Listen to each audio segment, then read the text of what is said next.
Part 1. You will hear a conversation between two students. One of them is explaining to the other how to use the university library. First, you will have 20 seconds to look at questions 1 to 4.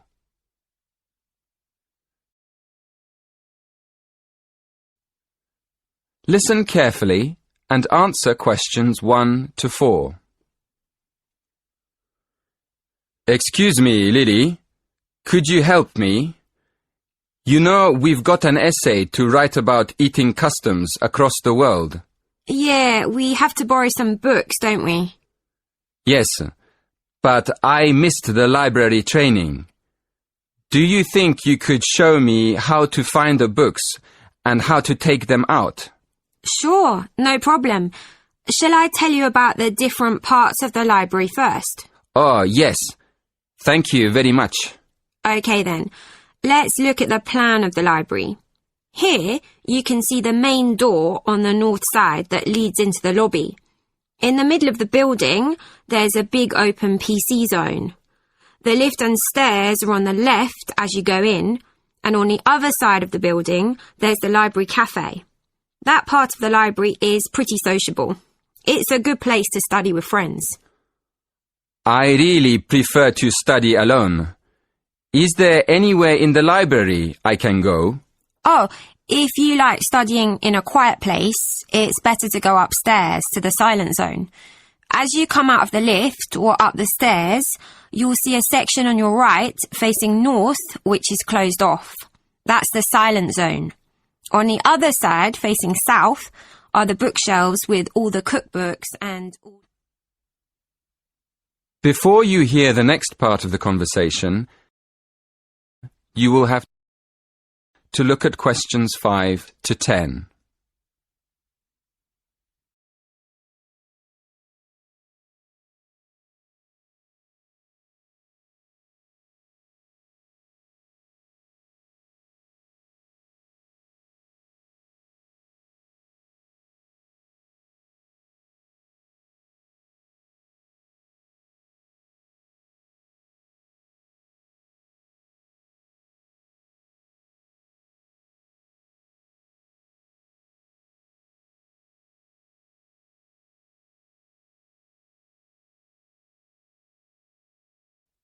Listen carefully and answer questions 5-10. Now, can you show me how to find a book? Well, the library's very big, and the books on food could be under cookery, or they could be in history, or even entertainment. So the first thing to do is to look it up in the online catalogue. Where do I do that? It's easy. There are lots of computers in the library for that. Okay, I see. Right, you look up the title first. When you found the book, you'll see it has a class mark next to it. The class mark is 1 or 2 letters and a number. Make a note of the class mark. Then look it up on the plan of the library. The plan shows you exactly what section of the library the books are actually kept in. Thank you very much, Lily. So how do I borrow a book? That's simple too.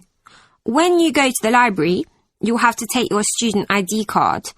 When you want to borrow a book, you take it downstairs to the scanner. Then, scan your ID card first. Next, open the book and slide it under the scanner until it makes a sound, a short beep. And that's all you have to do. Oh, sorry, I forgot. At the end, the system prints out a ticket. It's a good idea to keep it for a while, just in case you have a problem with your loan. Thanks again, Lily. You've been really kind. That is the end of Part 1. You now have half a minute to check your answers.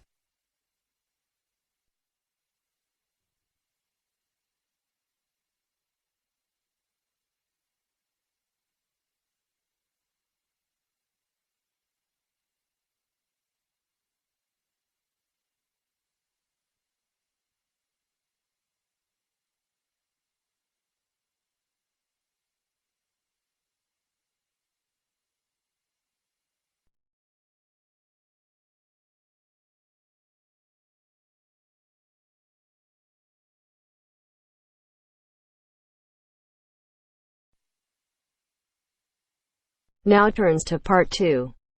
Part 2. You will hear a library assistant talking about the library she works in. You now have 30 seconds to read questions 11 to 15.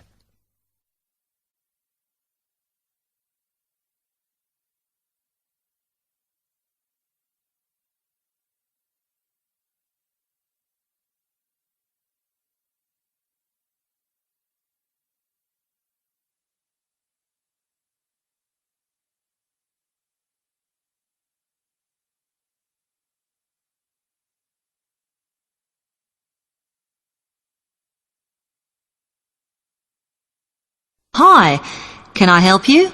Yes. I wanted to join the library. Okay.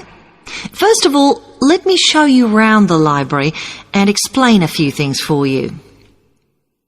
Okay, now we're here at the main entrance. You can see the reception, which is where you bring back and take out books. And also, we can order books and answer your questions there. Next to the reception, where you can see those old desks, is where we keep the magazines, because you can sit down and read there. They're divided into sections for sciences, geography, arts, etc. Then, at the back of the library, you can see the section for old books. Next to that is where the books proper start. That used to be the science section, but now on those shelves you'll find the art section. We had a big reorganisation in the summer, which I think has made it clearer. The numbering is standard, so you should be able to find what you want quite easily. However, if you can't find something, it probably means it's been borrowed. Okay, then in the corner next to the reference section is where we thought it was quietest and away from the phones and printers and things, so we've put the study desks there. They all have computer access if you need it for your laptop. We do ask that you don't just read magazines there, though. Okay, then there's the reference section, where you can look up the files. Then, as we come back to the main entrance, is the next section, where we used to have the languages. It got very busy and noisy, so when we moved everything round, we decided to put the law books here. Also, because it's a smaller section, it fits quite well here. Okay then, we're back at the main entrance. Over there, by reception, there's a door that goes to the extension. And we have further sections, such as languages and study desks through there. So you could have a look round when we've finished. Then, just between reception and the door here, is where we decided to put the computers.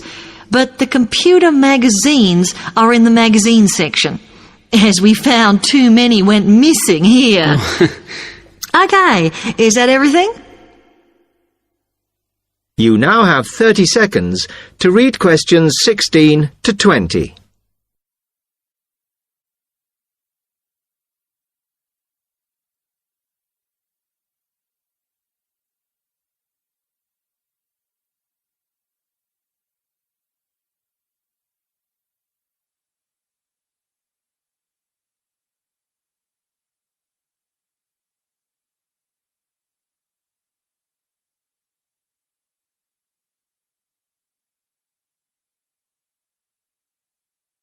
That's great, thanks. Can you just tell me a bit about borrowing and the rules and whatever? Of course. Over the last 2 months, we've been introducing a new system for this, and you can now take books out for 6 weeks.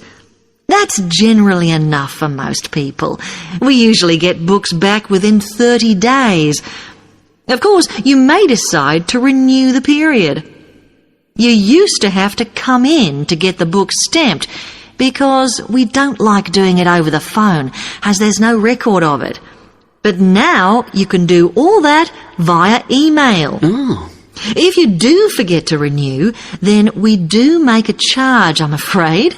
That helps our costs, of course, but we do insist on it. The good news is that there is only one charge. I know some libraries charge £1 for 1 week and then it goes up with each week it's late. We ask for £1.50 as we think that's high enough to stop people being overdue. The other thing you may want to know is what you do about books that are not on the shelves. We do have a system for reserving them. All you have to do is fill in a yellow form behind those blue ones on the desk and give it to someone at reception. We'll let you know when it comes in. Also, sometimes you will need a journal article that we don't have but can get from other libraries. So we offer an ordering service if you need it. Now, if you'd like to fill in this form here...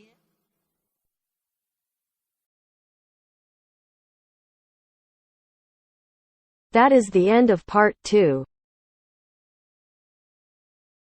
You now have half a minute to check your answers.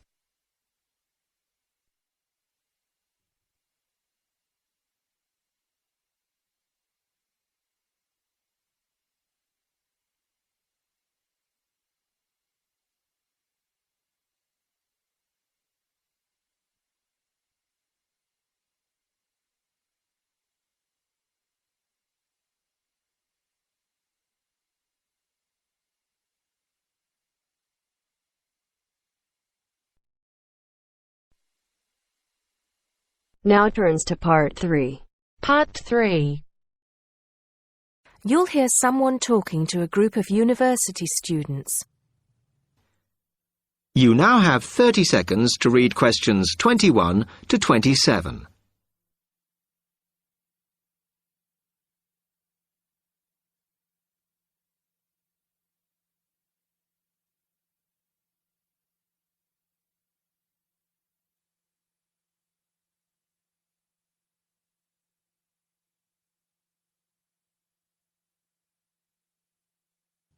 Good morning, everybody, and welcome to Upton University.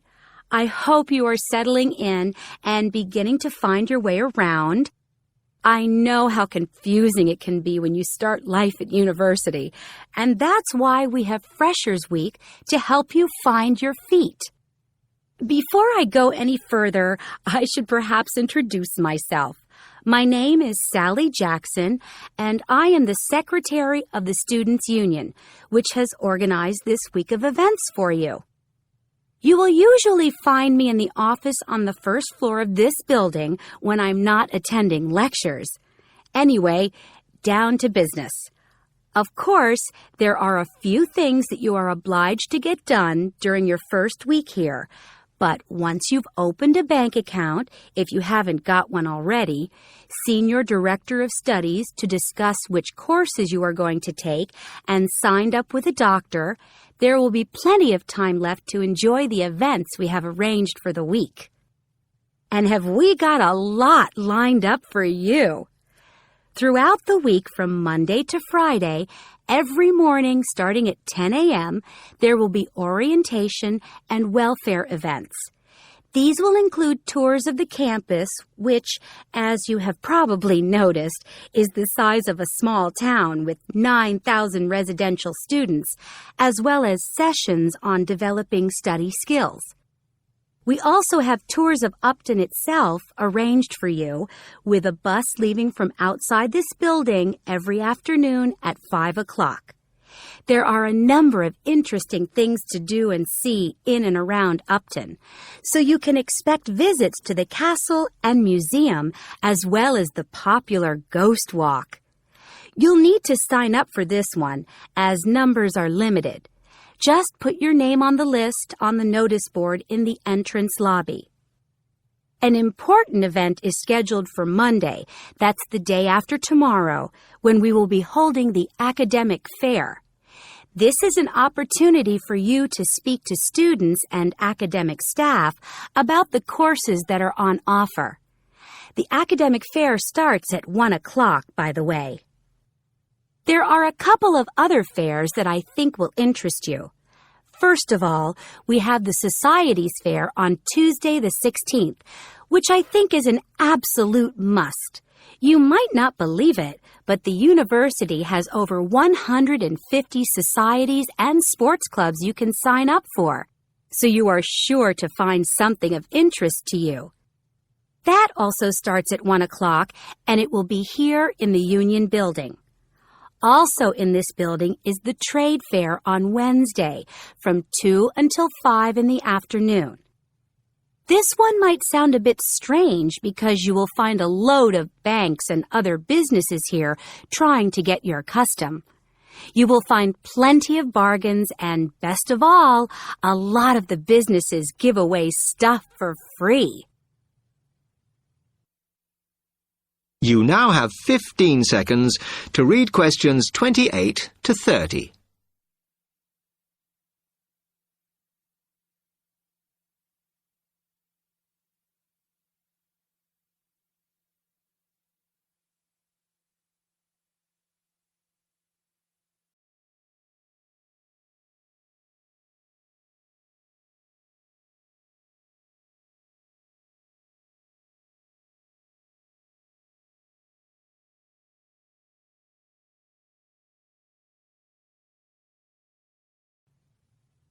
We've also got a great entertainment program lined up for you, starting tonight with our welcoming party. We have a top band lined up for your entertainment, but I'm not allowed to say who they are. All I can say is that I am sure you will not be disappointed. So come along to Blackmore Hall at 9 o'clock this evening to get your university experience off to a flying start. Just one point. I'm afraid this event is limited to freshers only. Because of space restrictions, you can't bring a friend tonight. Sorry about that. There's more fun and games on Monday in the Cotswold Theater here on campus.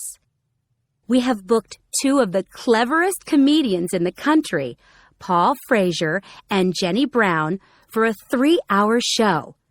Paul has assured us that he and Jenny have packed the show with new material, and as they always get rave reviews for their shows, I think we can look forward to an evening of great entertainment.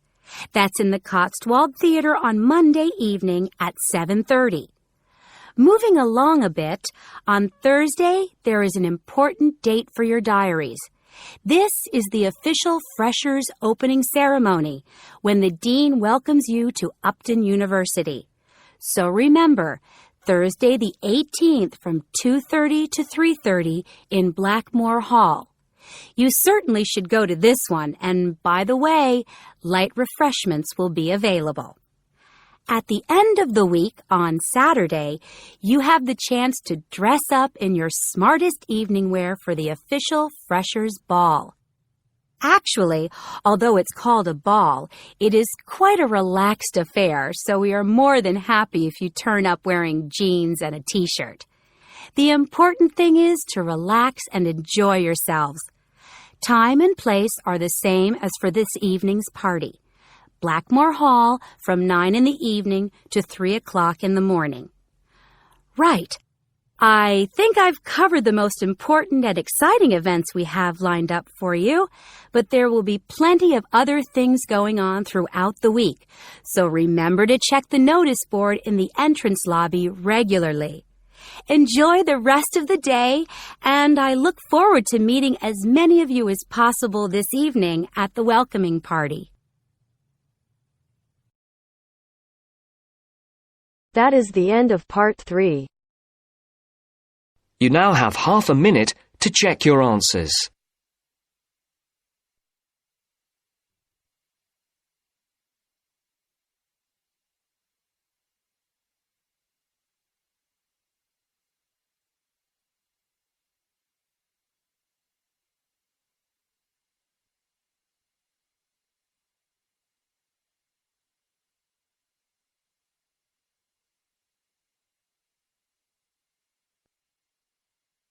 Now turns to part 4.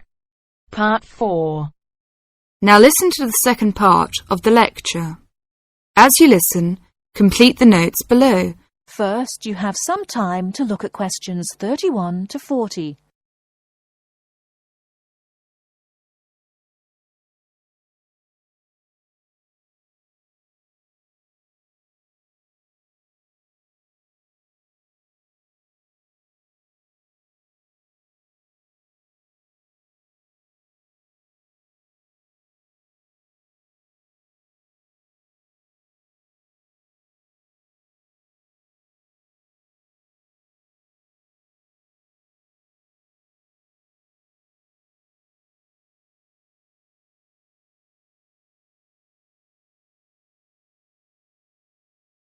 Now, listen carefully and answer questions 31 to 40. Now let's turn to shopping, which may interest you more. In general, shops open at 9 o'clock in the morning and close at 5:30 in the afternoon. In country towns and quieter suburbs, smaller shops close for an hour at lunchtime, and once a week there tends to be an early closing day when most shops shut during the afternoon. Many cities have a late night once a week when shops stay open until approximately 8 o'clock in the evening. You should ensure that anything you bring into the country, such as travelling irons, heated rollers, hairdryers and electric shavers, can be used on the standard British voltage, which is 240 volts, 58 Z. Many hotels will, on request, be able to supply adapters for electric shavers. When you travel, you may want to send postcards home. Stamps can be bought at post offices throughout Britain. They are open from 9 o'clock to 5:30 Monday to Friday, and until 12:30 on Saturday. Stamps can also be bought at postal centre stamp dispensers, at large stores and major tourist attractions. For posting letters, you don't have to go far before finding a red painted letterbox. Alternatively, use the letterboxes at post offices. You may ask how much to tip in hotels and how much it is for a taxi. There are no fixed rules on tariffs about this, and the following is intended only as a guide to customary practice. Most hotel bills include a service charge, usually 10 to 12%, but in some larger hotels, 15%. Where a service charge is not included, it is customary to divide 10 to 15% of the bill among the staff who have given good service. In restaurants, if a service charge is not included in the bill, then 10 to 15% is usually left for the waiter. For porters, we usually give 30p to 50p per suitcase. For taxis, 10 to 15% of the fare. Hairdressers, £2 according to how much work they have done, plus 50p to the assistant who washed your hair. If you drive in Britain, you should remember to drive on the left and overtake on the right. The wearing of seatbelts is compulsory for the driver and front seat passengers. Now let's talk about full details of Britain's road regulations. A copy of the Highway Code can be obtained from offices of the Automobile Association, AA, or Royal Automobile Club, RAC, at most ports of entry. These two motoring organisations can also provide plenty of helpful information to all motorists. Contact AA. Telephone is 01 854 7373, 24-hour service. RAC telephone is 0304 204 256, 24-hour service. For something more serious, telephone operators will give you the telephone number and address of a local doctor's surgery. Alternatively, you can go to the casualty department of any general hospital or, in the case of severe emergency, dial 999. 999 is free. Remember, unless you belong to a European Community country or one with which the UK has reciprocal health arrangements, you will be charged for the full cost of medical treatment in Britain, except in the case of accidents or emergencies requiring outpatients treatment only. It would therefore be wise to take out full medical insurance before leaving home. That is the end of part 4. You now have half a minute to check your answers.